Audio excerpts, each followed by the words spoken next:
Avant de pouvoir dessiner en 3D, on a besoin d'un logiciel pour modéliser, par exemple SketchUp.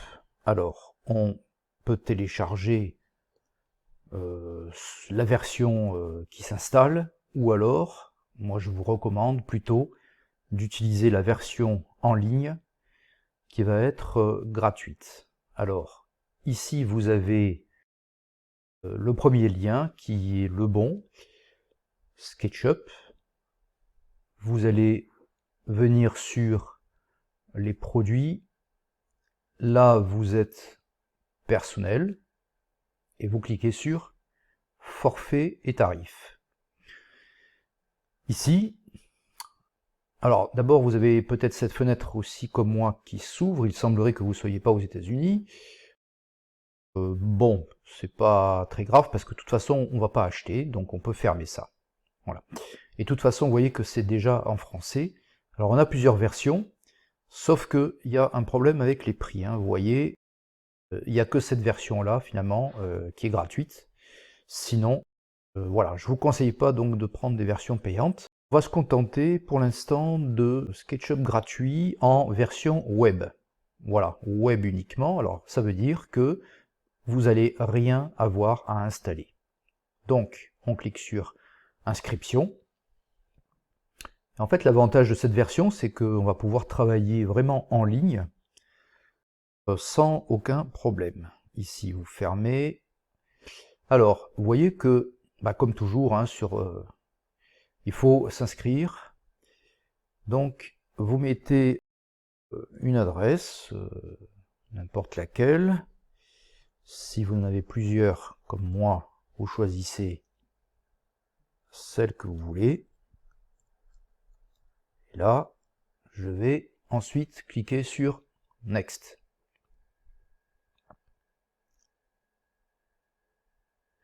Alors, ça me dit que cette adresse n'existe pas, et on me demande donc de m'inscrire ci-dessous.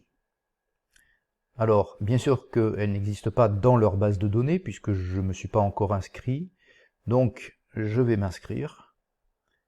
Vous allez faire pareil, vous mettez votre prénom, vous mettez votre nom,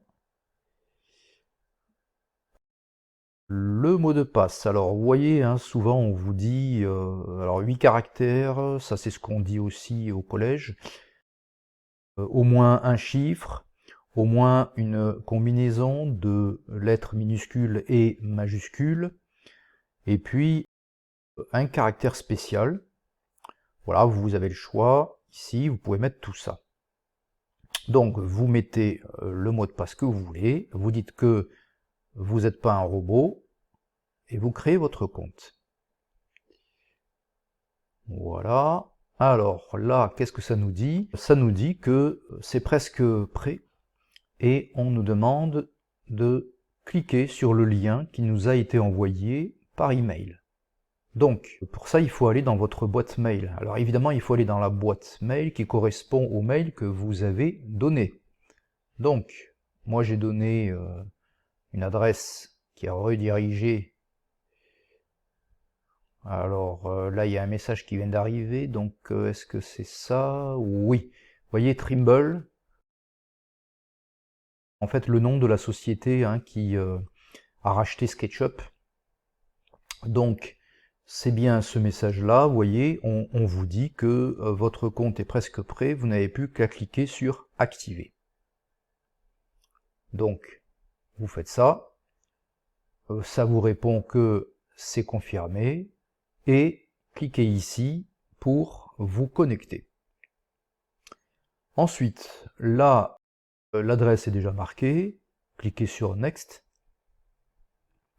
et là, vous mettez votre mot de passe, donc celui que vous avez choisi tout à l'heure, bien sûr,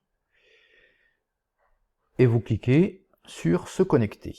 Alors vous arrivez, vous voyez, sur le logo de SketchUp. Alors comme c'est une version web, ça veut dire que rien n'est installé. Acceptez, vous voyez, les conditions, etc. Donc vous dites OK, je suis d'accord, vous acceptez. Voilà, c'est comme ça sur la plupart des sites. Ensuite, là, vous tombez sur cette fenêtre-là. qui est donc l'application SketchUp en version en ligne. C'est-à-dire que là, vous avez vu que je n'ai rien installé, je travaille en fait directement dans un onglet de mon navigateur. Donc ça, c'est le gros avantage de cette version, en plus que c'est gratuit.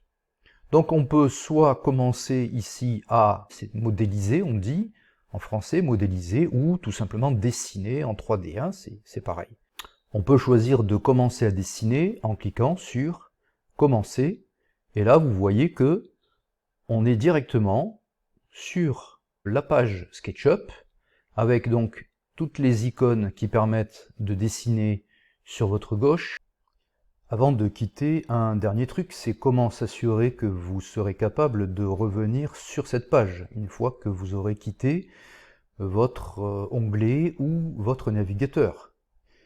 Moi, je vous conseille de mettre tous ces renseignements-là dans un contact. C'est-à-dire que vous allez dans votre messagerie, bon, si vous avez Gmail, ça se présente comme ça, et puis vous allez ouvrir vos contacts.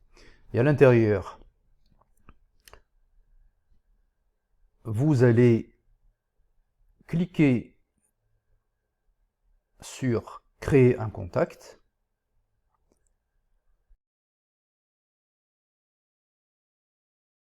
Vous allez tout simplement rentrer ici SketchUp à la place du prénom. Vous pouvez aussi le mettre là, peu importe.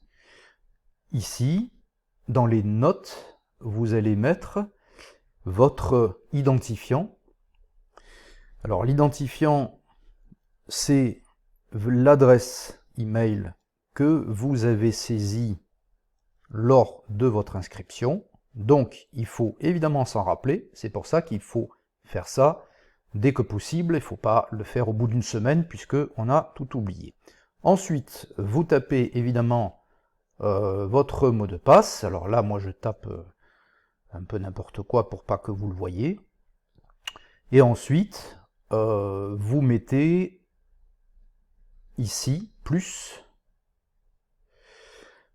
Vous allez chercher l'onglet qui s'appelle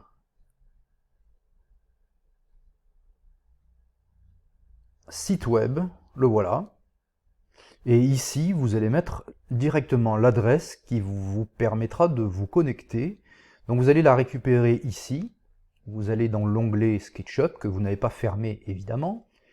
Vous allez prendre ça, vous faites copier, et puis vous allez coller ça dans votre contact ici, dans site web.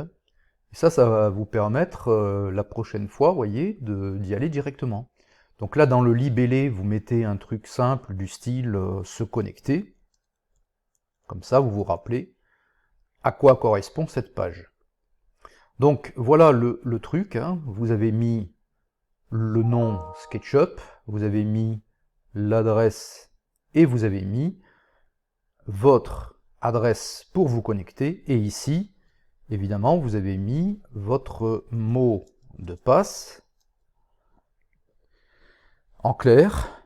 Alors, il n'y a que vous qui pourrez le voir, puisque de toute façon, c'est un contact qui est enregistré dans vos contacts. Donc ça vous permet de vous connecter sans problème. Voilà mon contact qui est créé.